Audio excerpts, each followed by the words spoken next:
hair did not want to cooperate today, so I'm in a proper foul mood. But I will take a lesson from the Sith and channel this inner irritation and hatred towards more productive means. And no, I don't mean killing the younglings, I mean roasting some trends.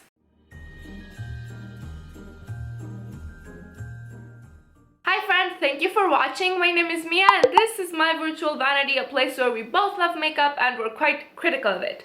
Today we are going to talk about trends that I want to see die in a fire in 2021, but also trends that I want to see emerge and develop like beautiful butterflies. Today is also a collaboration with my beautiful, wonderful, sassy friend Emily Hanhan here on YouTube. She is a colorful fairy. I absolutely love her love of color, her makeup style, and I love that she really balances loving makeup, loving all of these beautiful colorful sparkle dust, shopping her stash, enjoying new releases, while also being quite critical of the industry as a whole. I really like also her lives with Audra at home, her 5 for 5 lives. Audra is again one of the channels that I really love, so honestly can't recommend Emily enough. Without further ado, let's proceed. I have a bag full of salt that I will spread around this field of facts that I have to give regarding these trends. Okay, let's start though with the positive notes. I'm going to talk about trends that I want to see, and then we are going to proceed into trends that I want to die a painful, miserable death. One of the trends that I want to see in 2021 is a continuation of what has been happening ever since we were forced to wear masks. And that is less foundation, less base products, more model on the go, more quick base application. I really feel that with the advent of having to wear masks everywhere, because apparently we're in the 1920s and living through another plague, people have started to get more used to seeing each other barefaced.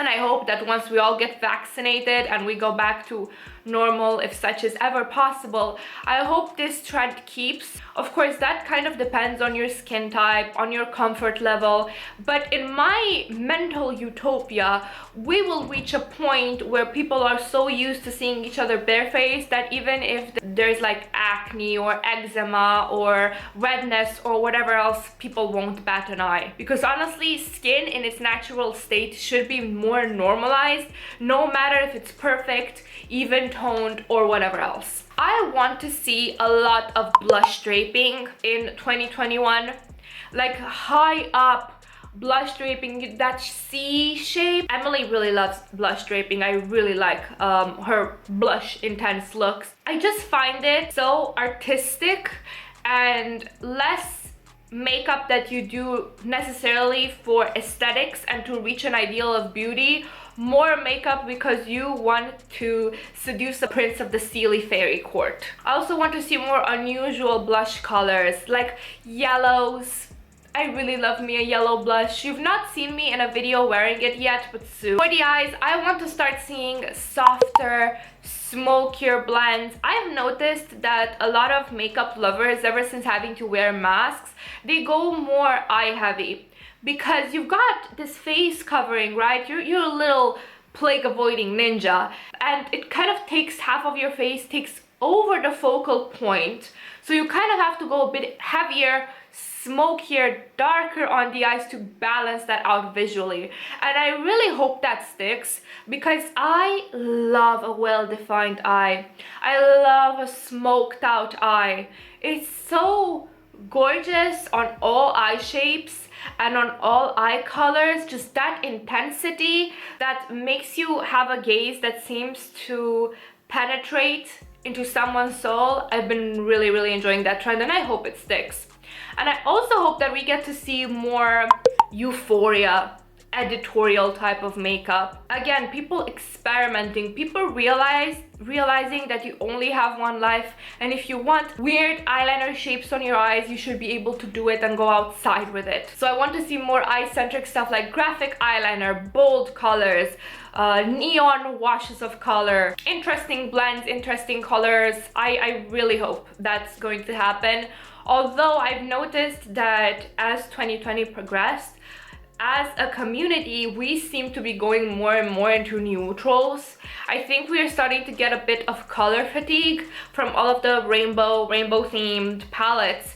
And nowadays brands are focusing again on staples, on all sorts of neutrals, and I do feel that lately there have been some neutral palettes that are absolutely beautifully done, but you can still go very interesting even with neutral colors. There is artistry in using neutrals to enhance or to offset your features.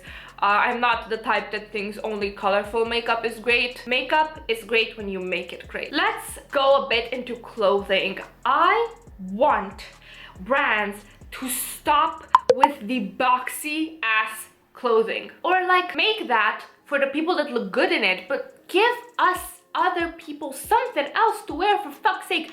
I was not able to find an affordable t-shirt that did not look like a burlap sack on me all year. This 90s revival, instead of being a revival of, I don't know, the crazy colors, the crazy fits, whatever, it's been a revival of 90s hip-hop boxy t-shirts that I absolutely loathe, because unless you are supernaturally skinny, the way that those fit, they make you look like you are a refrigerator, or at least on my body type, that's how it looks. I need something that's fitted a bit to the waist.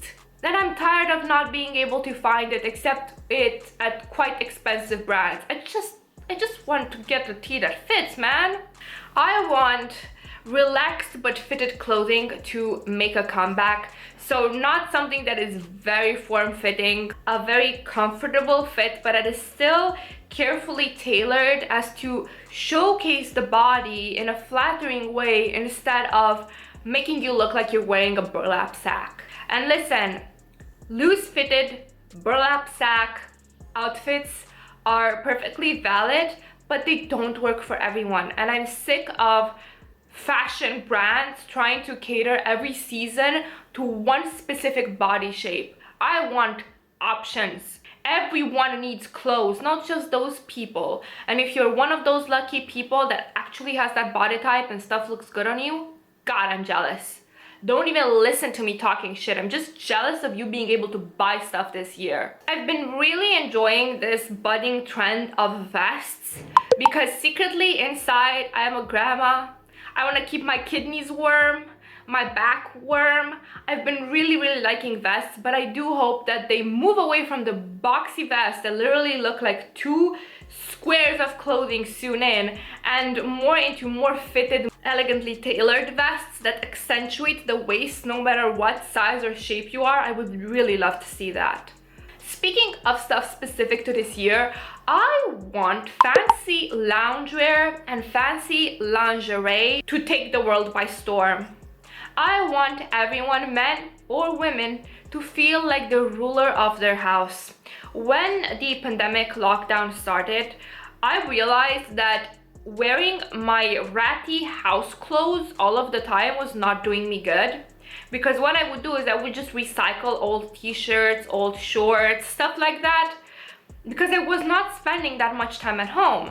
And eventually I invested in some really beautiful loungewear from Oisho, and my self-esteem skyrocketed.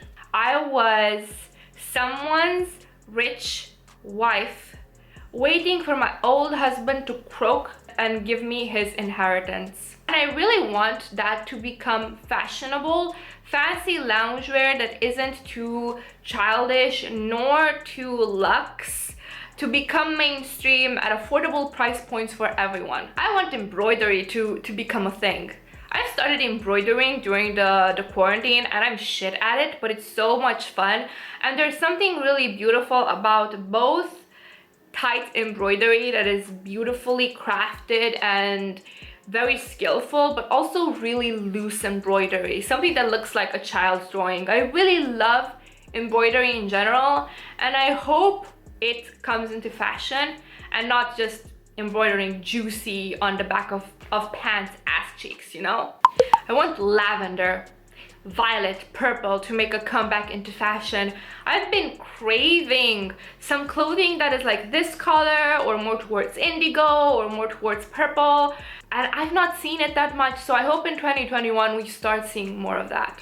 To return a bit to makeup, I want to start seeing cleverly themed makeup. So not just like the lowest hanging fruit, lowest common denominator, we're going to slap a theme on the palette and then put the most boring ass color story inside, looking at you, color pop. I want themed palettes that have a beautiful niche theme, beautifully curated shades inside, or beautiful lipstick colors, something that showed that there was some love and thought put behind the theme, not just putting words into a randomizer and then chucking some shades at it. And with that note of me criticizing what they're doing, let's start roasting some trends that I want to see die. Listen, can Disney just take a break from trying to take over the world? Literally, this Disney dominance, monopoly, market invasion, whatever you want to call it, has really ruined culture. And that's because when you've got one brand that owns everything, you've got one narrative, one aesthetic, one set of values that you're trying to promote. And that's not good either for intellectual discourse, for the arts, or for more superficial stuff like makeup. There's been so many Disney themed releases. Disney owns so much of the media right now, and I'm tired of seeing them everywhere. I want more focus on smaller IPs that are not Disney owned, as opposed to these cash grabs. And I know that's impossible because Disney is going to continue to amass wealth and continue to amass intellectual property, and brands, of course, are looking to make a profit, so tough luck with that. I mentioned boxy t-shirts that I want to see die. Not going to rehash that. I will let you know that I hate them. Baggy everything needs to die, or at least stop taking so much space. I do not look good in baggy. I've got that type of body shape. I need draped clothing to showcase what's happening over there.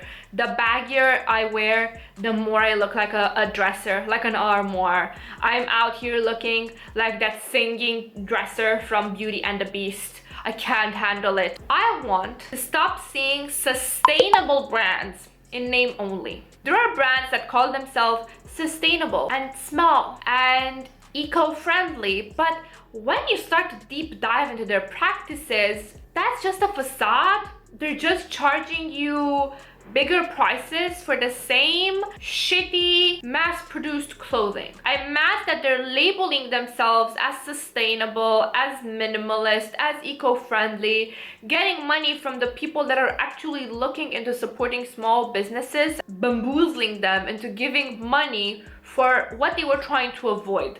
Like, there are some brands that the only difference between them and H&M, Inditex, and other fast fashion brands is just the name and the price, and that annoys me. Mislabeling in general annoys the ever-loving shit out of me. Can we make Victorian colors and ruffles and lace colors stop?